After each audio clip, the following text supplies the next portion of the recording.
Good morning, my dear students. Dear students, today's class we are going to discuss about the unification of Germany, Italy and Britain and the remaining portion of this chapter. So firstly we will start with the unification of Germany. Here, as before we discussed, in the year of 1848 we discussed that the middle class section of the society, otherwise middle class Germans, they have started with the movement for an elected parliament. But actually it was not a that much successful attempt that we have seen in our previous class when we were discussing about the Frankfurt Parliament and all. Then the liberal initiative to nation building, however, it was repressed by the combined forces of the monarchy and military. After that, Prussia took on the leadership of the movement for a national unification. And its chief minister, Otto von Bismarck, he was the architect of this process carried out with the help of the Prussian army and the bureaucracy. As a part of this movement, 3 wars were taken place over 7 years. The war with Prussia, the war with Denmark and France, and this 7 years movement, it ended in Prussian victory and completed the process of unification. In the year 1871, in January, the Prussian king William I was proclaimed as the German emperor in a ceremony which held at Versailles.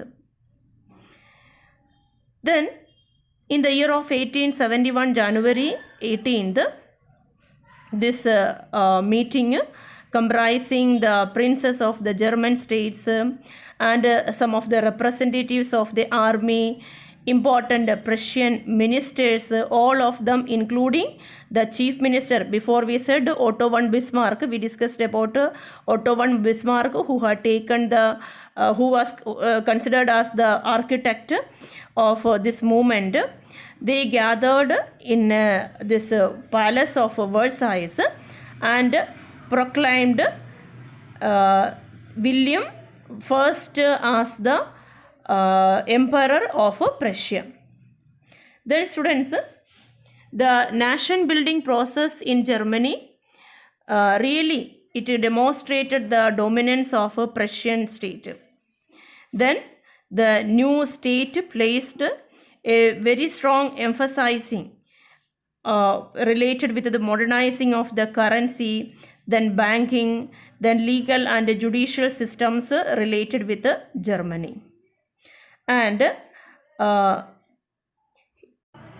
because of the importance of Prussia in this unification, Prussian measures and its practices became a very important model for the rest of the Germany, and that is about the unification of Germany. Okay students, so here firstly we discussed that the movement of Frankfurt, though it was not that much successful, it continued, and when Otto von Bismarck took the initiative, then slowly it led to the movement of otherwise it led to the unification of Germany. Now my dear students, we are moving to the next slide, and in this we are discussing about the unification of Italy.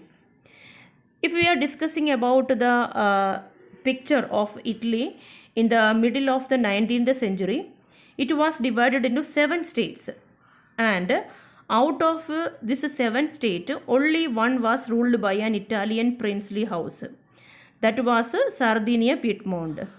and other states, means I told you that it was this Italy, during that time period, middle of the 19th century, it was 7 states, and other than this Sardinia, Piedmont, all other states it were ruled by different other dynasties, like some of that places it was handled by, otherwise ruled by Austrian Habsburg.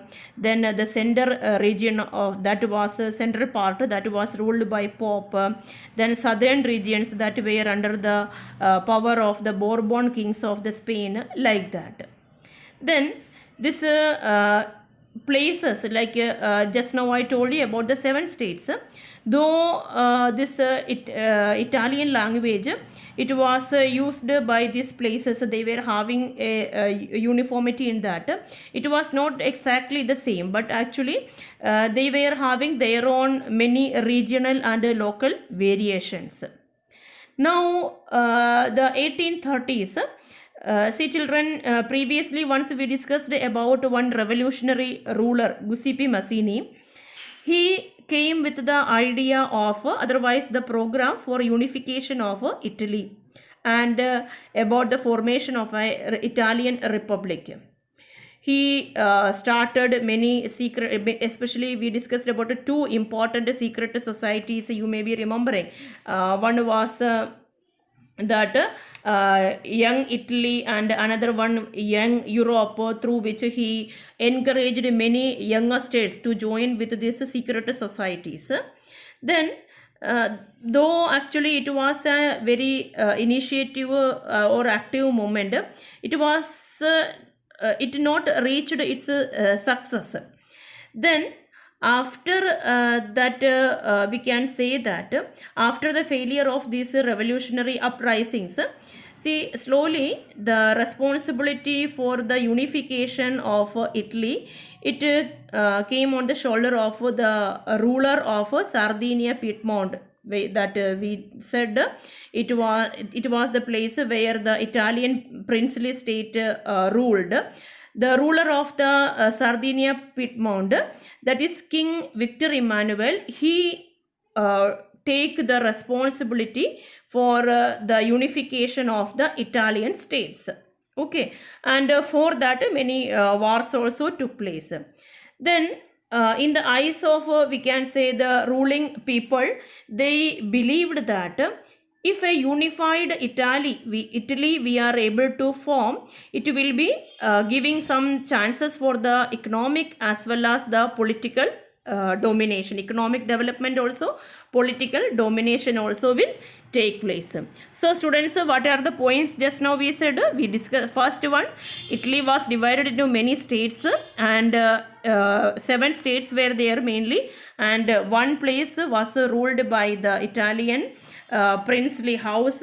Then we discussed about the secret society, secret associations, otherwise societies, and the importance of Giuseppe Mazzini, means who I actually given the idea for the formation of a unified Italy. And after 1848, this King Victor Emmanuel II, he had taken the responsibility for the unification of this Italian places. Now we will when see just now I told you the rulers of that place, they also believed that unification of Italy, that is good for the economic development also, as well as for the political power, political dominance also they will be getting. Then the chief minister Cavour, he led the movement for the unification of this places, and in fact he was neither a revolutionary ruler, or he was not a democratic, but actually we can say he was a good diplomatic ruler, and through his diplomatic policies he is influencing the we can say he is influencing the France, and he very successfully he led the he defeated what we are saying Austrian forces in the year of 1857. So this chief minister Cavour taking the support from the he is making alliance with France, and defeating the Austrian forces in the year of 1859. Then apart from other than this leaders, one more personality here we are discussing when that is Giuseppe Garibaldi. And what was his role in the unification of Italy?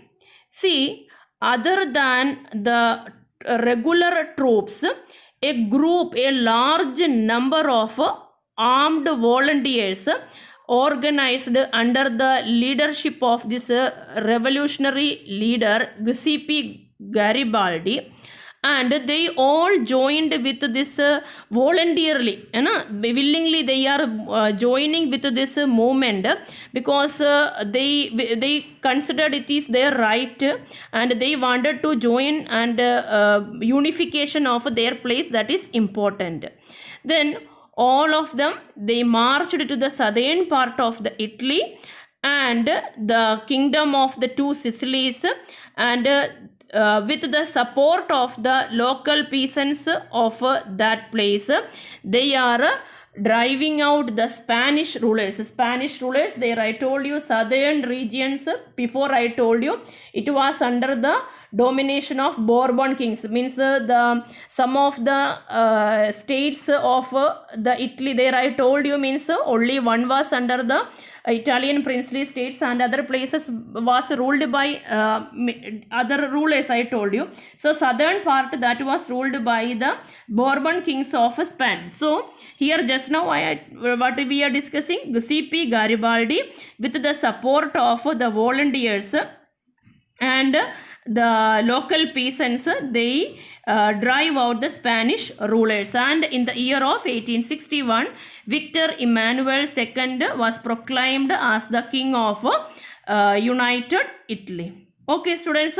So here we are discussing, means mainly the four leaders we discussed, four personalities we discussed when we were discussing about the unification of Italy, and their role for the unification of the Italy, that is also very much important. Okay. Now students, we are moving to the next section, and here we are discussing about the unification of Britain. Then here the Britain, actually it was it's a unification also, we can say it was a result of a long term process. There was no British nation prior to the 18th century. If we are taking the history of Europe, before 18th century there was no such a nation like Britain. And it was actually the group of primarily the identity of the people who inhabited this in these islands. It were some ethnic groups like English, Welsh, Scot or Irish, this type of ethnic groups, they were living in these islands. And all these different ethnic groups, they were having their own cultural and political traditions also. But as the English nation steadily grew up in the wealth, and they have got power and domination, they began to extend their influence to other nations of the islands. Then the English Parliament, they like this group, this English people, they seized the power of the British, power of the monarch in the year of 1688, and the end of the conflict was the instrument through which a nation state, by keeping England as its center, it came into power. Then by the Act of Union of 1707, this England and they came into an understanding that England and Scotland. Okay, they came into the understand that the United Kingdom of Great Britain, it meant that England was able to impose its power on Scotland. So, what is the importance of Act of Union of 1707? Means the England, it is having the power to impose its influence on Scotland. Then after that, the British Parliament, like began to dominated by the English people, because English, already we said that English people, they were having their power in the English Parliament. So this English people, they began to show their power. Then that is about the Scotland and the England. Then somewhat the same was the case. We are able to see in the case of another place, that is Ireland also. Then in the case of Ireland, this mainly two groups of people were there. One is Catholics and another one, that is Protestants. The English people, they began to help the Protestants, the English began to support the Protestant group, and as a result of that, this Catholic country, because Ireland means a major part of the population that was Catholics, this Catholics began to suffer there. Now students, here see why the Catholics, they were suffering, because as I told you that the English, they were helping the Protestants of the Irelands to establish their power over the Catholics there. You know, then even we can say that though the Catholics, they organized some of the revolt against the Britishers, this British domination easily suppressed that. And after a failed revolt of 1798 by Wolfe Tone and United Irish Men, what happened? This Ireland also forcefully joined into the United Kingdom in the year 1801. Now a new British nation concept came, British nation formed, and in which the dominant group that was belonging to the British culture. So students, we started with the discussion about the British unification by saying that it was a group of ethnic groups. Four ethnic groups were there. In that, English people, they were having the dominance, and firstly English, they are taking the power of the Parliament. They are they seized the power from the monarch, that we said. Then Scotland, they are gaining the power over Scotland. Then now the Irish people also, above the Irish people also, this English people got their dominance. And after that, now after the unification, what happened? They formed their own symbols related with the New Britain. Okay, they formed their own national flag, that is a Union Jack. Then they formed a national anthem for unifying, otherwise collecting, making the togetherness in the mind of the people. They are forming their own national anthem also. Then English language also they began to promote, and they are forming their own this Britain. Okay, that's about British unification.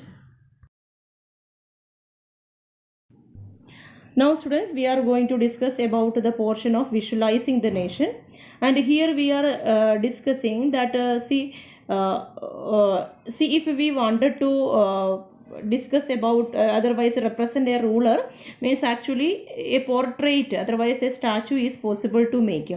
Like that, the artist of the 18th centuries for presenting about the, otherwise making the idea of a nation in the mind of the people, they began to use another method, that is that was personifying the nation.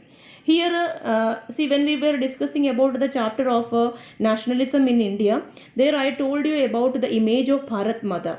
Like, because that feeling of Bharat Mata, it have given a feeling of nationalism and togetherness in the mind of the people of India.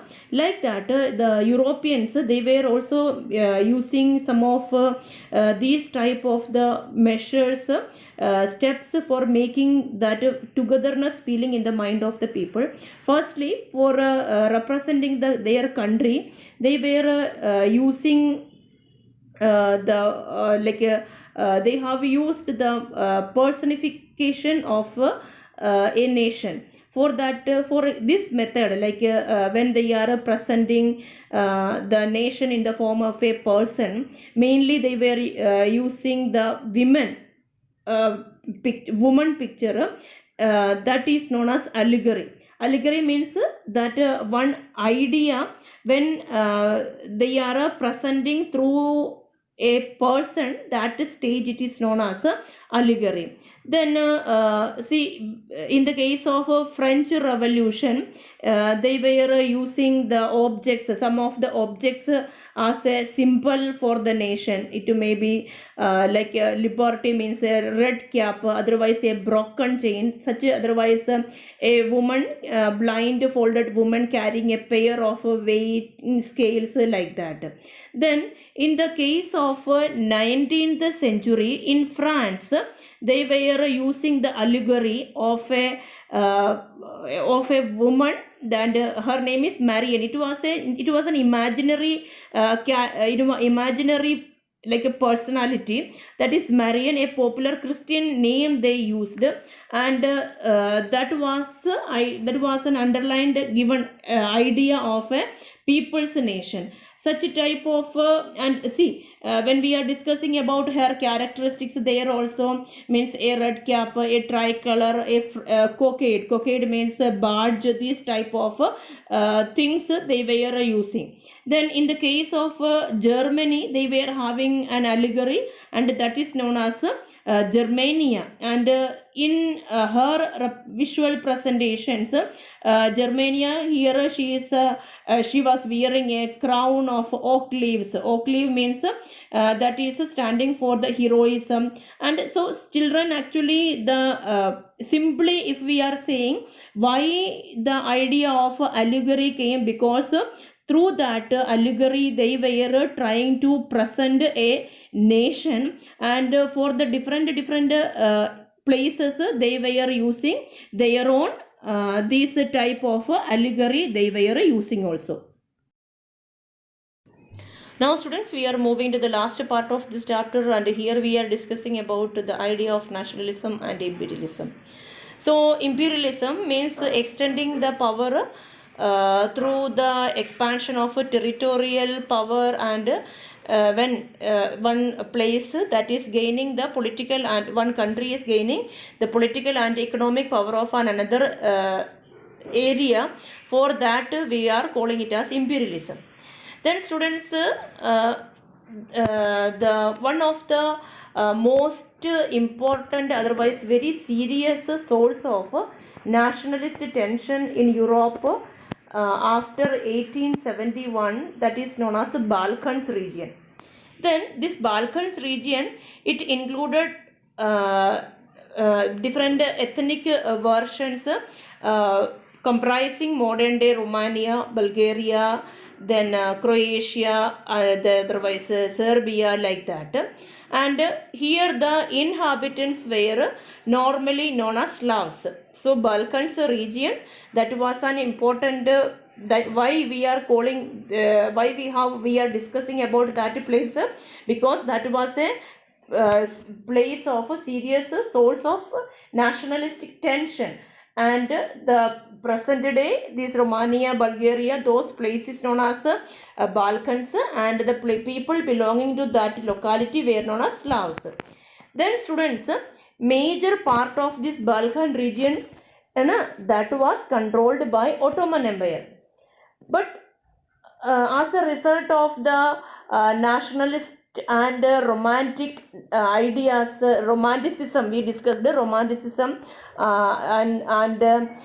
because of the decreasing of the power of the Ottoman Empire, see, this region became very explosive, and most of the